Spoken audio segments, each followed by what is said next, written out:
Amita Vavou, un plaisir renouvelé en ce jour pour un nouveau chapitre de Bon à savoir.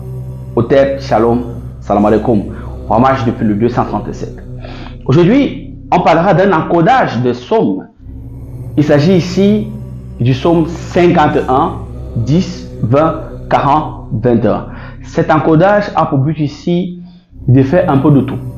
Il permet à ceux qui sont opprimés ou encore asservis d'une manière spirituelle d'être délivrés.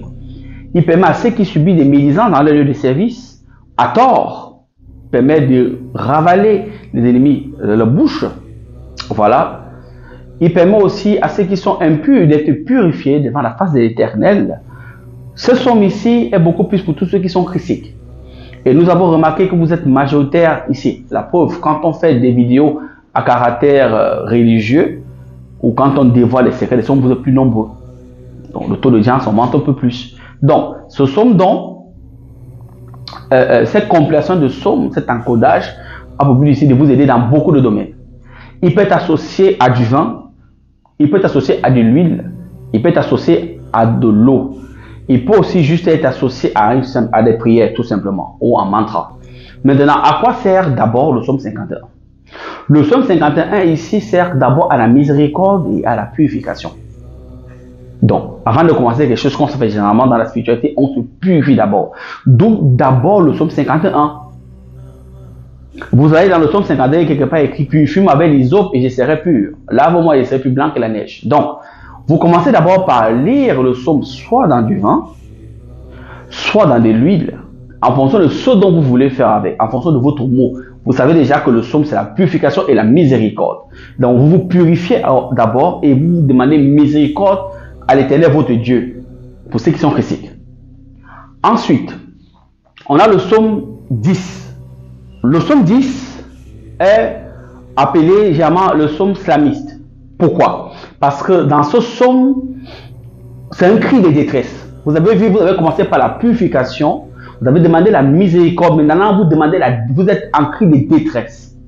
Pour que l'Éternel votre Dieu, sur le plan grégorique, ok, ou sur le plan grégorien, envoie les anges qui vont vous assister, ok, à combattre vos ennemis. Le psaume 10 ici a pour but ici de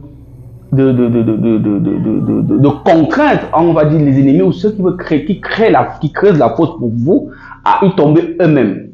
Ceux qui médisent contre vous, ok, que cela se retourne contre eux-mêmes. C'est ça le but du psaume 10. Voilà, il n'est pas souvent trop cité dans comme prière, on vous est beaucoup plus habitué au psaume 14-11, mais lui, il est spécifique pour tous ceux qui font de la médisance.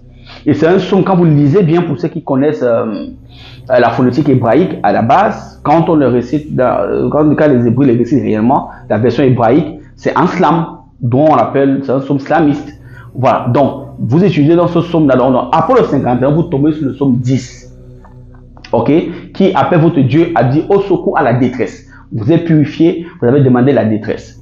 Vous êtes en détresse. Pourquoi la détresse? Parce que quand vous demandez au secours, il vient parce que vous êtes dans la barre. Vous êtes d'abord purifié, ensuite vous êtes maintenant dans la détresse. Voilà comment ça fonctionne.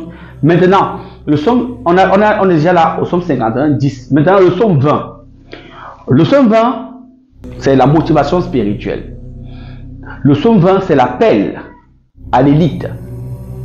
Vous avez quitté la purification, le cri de détresse. Maintenant, vous êtes dans la motivation des troupes. Le psaume 20 a été écrit par le roi David, si on s'en tient à l'histoire, pour quand les peuples juifs voulaient aller au combat, c'était d'abord un chant de motivation, une façon de dire, comme nous, comme on dit, Dieu, ça encourageait les gens. Donc, ce sont de motivation spirituelle a pour but d'activer votre ange à être pro combat, ainsi que les anges que vous avez appelés lors de la détresse dans le psaume 10, à guérir pour vous. C'est comme ça. Donc, là, c'est fait juste une figure de style, mais ça peut faire comment ça fonctionne. Comme dans le psaume 40. Le psaume 40, il est raccordé à la bénédiction et à la délivrance. Vous voyez qu'il est vers la fin. C'est-à-dire, vous avez demandé la purification, vous êtes d'abord purifié, vous avez fait un cri de détresse, des entités sont descendues, vous avez enchaîné avec un chant, un cantique, on va dire, parce que le psaume 20 est un cantique de motivation. Maintenant, vous êtes dans la bénédiction et la délivrance. Pourquoi? Parce que pendant la transition entre le cri, entre la célébration de Dieu, des entités qui viennent combattre, la motivation, cette phase transitoire là est le combat. Et après le combat, il y a donc quoi? La bénédiction que vous recevez par rapport à ce que vous avez fait, par rapport à ce qui s'est passé spirituellement, et vous avez donc maintenant la bénédiction. Et vous êtes donc maintenant délivré autant pour moi. Vous êtes délivré du joug de l'ennemi, vous êtes délivré de tout ce qui vous accable, vous êtes délivré, vous êtes délivré, vous êtes délivré. Ensuite, vous finissez avec le psaume 21. Or, le psaume qui dit merci Seigneur, voilà, c'est la reconnaissance en fait. Pourquoi? Parce que même dans la magie, quand on évoque une entité, quand vous avez fini de travailler, il y a toujours le remerciement qu'on fait après avoir appelé certaines entités. Et même si cette loi s'applique avec les églisiens ou encore avec tout ce qui est christique, ça vous prouve aussi que vous voyez que ça prouve le même schéma. Vous purifiez, appel de détresse, motivation, délivrance et remerciement. Voilà. Maintenant, cette somme peut être utilisée en bain. Ça veut dire que vous voulez vous laver, vous purifier, vous avez beaucoup de mots qui vous accablent. Vous l'utilisez en bain. Vous mettez des lysopes dans l'eau. Ça, c'est un bonus, hein, si vous êtes obligé de le faire. Vous mettez des lysopes dans l'eau qui correspond au psaume 51. Vous allez acheter des 5 bougies, l'être humain représente le pentagramme. Voilà, la tête, les 2 membres et les pieds. Quand il est cas des mains, il fait l'étoile qui représente l'homme. Parce que l'homme est, on dit souvent quoi? L'homme est une étoile. Donc, vous avez donc ces 5 bougies. Une bougie blanche qui représente le psaume 51.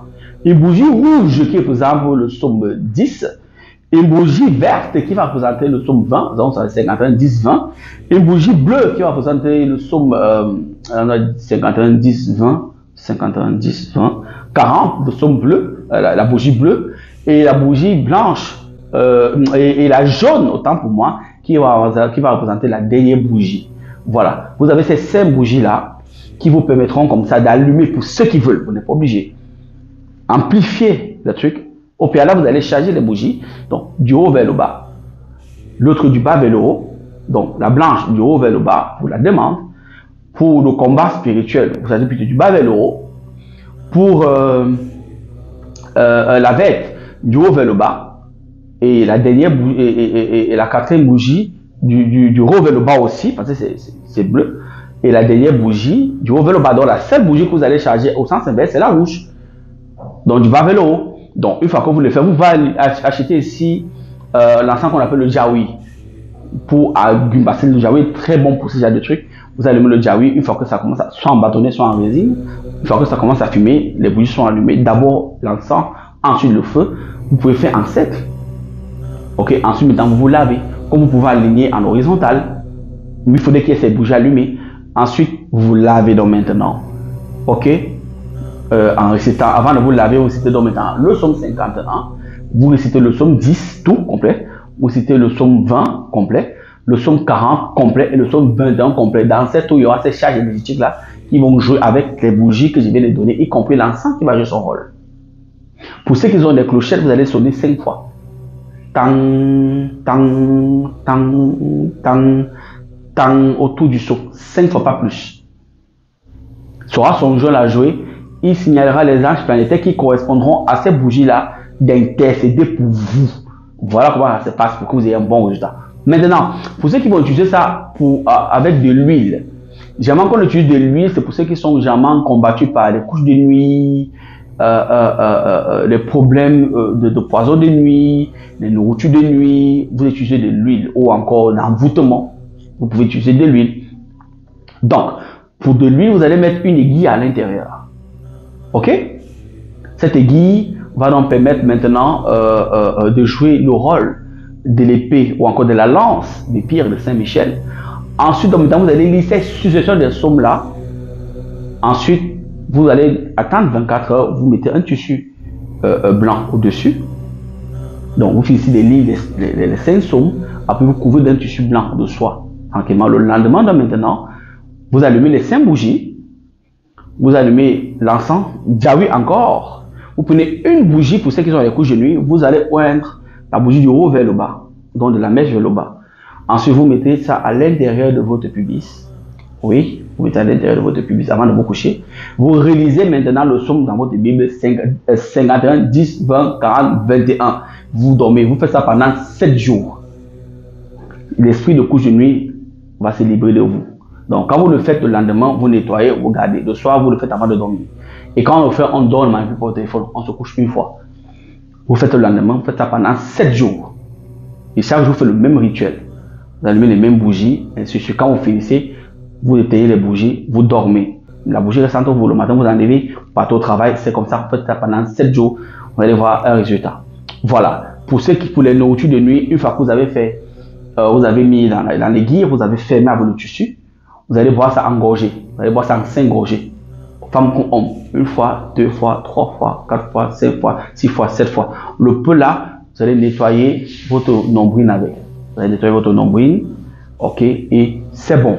Pour ceux qui ont des problèmes, pour ceux qui les femmes qui ont des problèmes, les maris sont un peu bizarres, ils ont l'impression que leurs maris ont été envoûtés, vous allez utiliser du vin rouge. Vous utilisez ces mêmes sommes que je viens de citer dans du vin rouge. Vous prenez un des sous-vêtements de votre mari que vous soupçonnez d'être envoûté.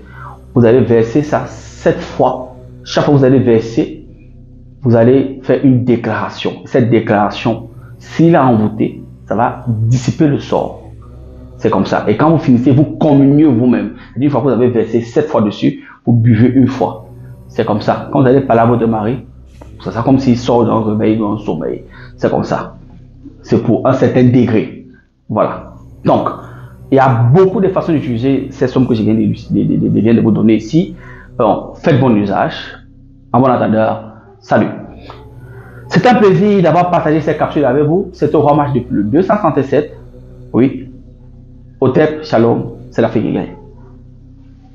Aigle, c'était le Padre.